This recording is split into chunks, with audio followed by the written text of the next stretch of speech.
दोस्तों, आज हम बात करेंगे बिहार और झारखंड की। पूर्वी भारत के ये दो राज्य अपने धार्मिक रूप में एक बड़ा बदलाव देख रहे हैं। हालांकि हिंदू धर्म यहाँ का प्रमुख धर्म है, लेकिन ईसाई आबादी में, खासकर आदिवासी और वंचित समुदायों में बढ़ोतरी देखी जा रही है। इस ट्रेंड ने बहस और चिंता पैदा कर दी है। कुछ लोग इसे ईसाई मिशनरियों की गतिविधियों से जोड़ते हैं, तो कुछ का मानना है कि सामाजिक और आर्थिक कारण ज्यादा महत्वपूर्ण भूमिका निभाते हैं। धार्मिक परिदृश्य का ये बदलाव राजनीतिक और सामाजिक नजरिए से भी महत्वपूर्ण है। इससे धर्मांतरण के तरीकों, धार्मिक स्वतंत्रता और सांस्कृतिक पहचान के संरक्षण पर सवाल उठते हैं। इन राज्यों के आदिवासी समुदाय, जो अक्सर दूर दराज और अविकसित क्षेत्रों में रहते हैं, परंपरागत रूप से अपनी स्थानीय मान्यताओं और रीति रिवाजों का पालन करते रहे हैं। हालांकि हाल के दशकों में ईसाई और हिंदू धर्म जैसे संगठित धर्मों की ओर लोगों का रुझान बढ़ा है। इस बदलाव के कई कारण हैं, जैसे गरीबी, शिक्षा और स्वास्थ्य सेवाओं की कमी, और धार्मिक संगठनों द्वारा दिए जाने वाले सामाजिक उत्थान का वादा। दूर दराज के आदिवासी क्षेत्रों में ईसाई मिशनरियों की बढ़ती उपस्थिति बहस का विषय रही है, जहां एक तरफ लोग शिक्षा और स्वास्थ्य सेवा में उनके योगदान की सराहना करते हैं, वहीं दूसरी तरफ आलोचकों का कहना है कि धर्मांतरण अक्सर सच्ची आस्था की बजाय भौतिक प्रलोभनों से प्रेरित होते हैं। ये बहस धार्मिक परिवर्तनों के प्रति संवेदनशीलता और पारदर्शिता और नैतिक आचरण की आवश्यकता को रेखांकित करती है। बिहार और झारखंड में बदलता धार्मिक परिदृश्य भारत में एक व्यापक प्रवृत्ति को दर्शाता है, जहां धार्मिक पहचान सामाजिक और राजनीतिक गतिशीलता के साथ जुड़ती जा रही है। इन बदलावों को चलाने वाले कारणों को समझना सभी समुदायों की चिंताओं को दूर करने और आपस में भाईचारा बनाए रखने के लिए महत्वपूर्ण है। 2011 के जनगणना के आंकड़े हमें बिहार और झारखंड की धार्मिक संरचना को समझने के लिए एक आधार देते हैं। हालांकि दोनों राज्यों में ईसाई आबादी अपेक्षाकृत कम रही, लेकिन राष्ट्रीय स्वयंसेवक संघ या आरएसएस जैसी संस्थाओं की रिपोर्ट बताती हैं कि हाल के वर्षों में इसमें काफी बढ़ोतरी हुई है। आरएसएस, जो कि एक हिंदू राष्ट्रवादी संगठन है, ने आदिवासी समुदायों का ईसाई धर्म में धर्मांतरण कराने के प्रयासों पर चिंता व्यक्त की है। आरएसएस का दावा है कि इन राज्यों में ईसाइयों की वास्तविक संख्या आधिकारिक जनगणना के आंकड़ों से कहीं अधिक है। उनका कहना है कि आंकड़े इकट्ठा करने में अनियमितताएं और जनगणना के बाद धर्मांतरण होने की संभावना के कारण ऐसा हुआ है। हालांकि ठोस सबूत के बिना इन दावों को सही साबित करना मुश्किल है। आरएसएस के रुख के आलोचकों का तर्क है कि उनकी चिंताएं अक्सर बढ़ा चढ़ाकर पेश की जाती हैं, और ये हिंदू राष्ट्रवाद को बढ़ावा देने के उनके बड़े एजेंडे का हिस्सा है।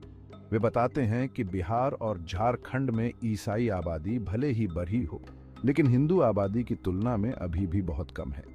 जनगणना के आंकड़ों की सटीकता और ईसाई धर्म के कथित उदय पर बहस भारत में धार्मिक जनसांख्यिकी के प्रति संवेदनशीलता को उजागर करती है। ये नीतिगत फैसलों को सही दिशा देने और आपसी समझ बढ़ावा देने के लिए विश्वसनीय आंकड़ों और निष्पक्ष विश्लेषण की आवश्यकता पर भी जोर देता है। राष्ट्रीय स्वयंसेवक संघ या आरएसएस का खास तौर पर बिहार और झारखंड के आदिवासी समुदायों में जबरदस्ती या प्रलोभन देकर धर्म परिवर्तन कराने के खिलाफ मुखर रहा है। उनका आरोप है कि ईसाई मिशनरी लोगों को उनके पारंपरिक धर्म से दूर करने के लिए अनैतिक तरीके अपनाते हैं, जैसे आर्थिक प्रोत्साहन, स्वास्थ्य सेवा और शिक्षा। आरएसएस इन कथित धर्मांतरणों को आदिवासी समुदायों की सांस्कृतिक और धार्मिक पहचान के लिए खतरा मानता है। उनका तर्क है कि धर्मांतरण से अक्सर आदिवासी परंपराओं, भाषाओं और सामाजिक ढांचों का ह्रास होता है। आरएसएस और उससे जुड़े संगठन इन क्षेत्रों में ईसाई धर्म के बढ़ते प्रभाव को रोकने के लिए सक्रिय रूप से काम कर रहे हैं। आरएसएस द्वारा उठाई गई एक प्रमुख चिंता ईसाई संगठनों द्वारा अपनी धर्मांतरण गतिविधियों को चलाने के लिए विदेशी फंडिंग का कथित रूप से उपयोग है। उनका तर्क है कि यह विदेशी प्रभाव राष्ट्रीय हितों के लिए हानिकारक है और इसका उद्देश्य हिंदू संस्कृति को कमजोर करना है। आरएसएस ने धार्मिक संगठनों को मिलने वाले विदेशी फंडिंग पर सख्त नियम बनाने और उनकी गतिविधियों में अधिक पारदर्शिता की मांग की है। धार्मिक परिवर्तनों पर आरएसएस के रुख पर मिली-जुली प्रतिक्रिया आई है, जहां कुछ लोग इसे आदिवासी संस्कृतियों के संरक्षण के लिए एक उचित चिंता के रूप में देखते हैं। वहीं अन्य लोग इसकी आलोचना धार्मिक टॉलरेंस और हिंदू प्रभुत्व थोपने के प्रयास के रूप में करते हैं। भाग 4, मिशनरी गतिविधियां और तर्क वितर्क। ईसाई मिशनरी बिहार और झारखंड में कई दशकों से सक्रिय हैं और मुख्य रूप से वंचित समुदायों को शिक्षा, स्वास्थ्य सेवा और सामाजिक सेवाएं प्रदान करने पर ध्यान केंद्रित करते हैं।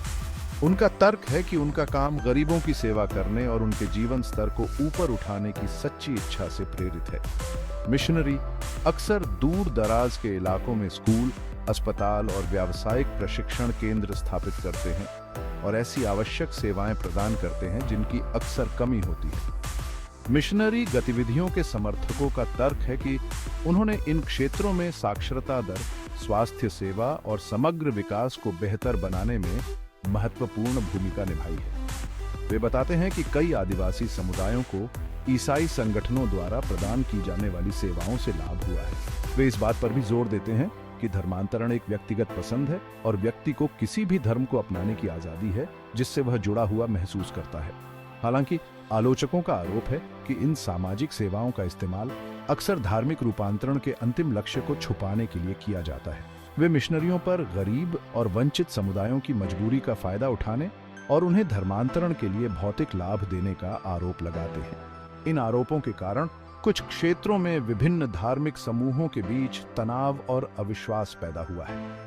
मिशनरी गतिविधियों को लेकर बहस भारत में विकास और धार्मिक स्वतंत्रता की जटिलताओं को उजागर करती है। जहां एक ओर वंचित समुदायों को आवश्यक सेवाएं प्रदान करना महत्वपूर्ण है, वहीं यह सुनिश्चित करना भी उतना ही जरूरी है कि इन गतिविधियों का इस्तेमाल जबरदस्ती या शोषण के साधन के रूप में न हो।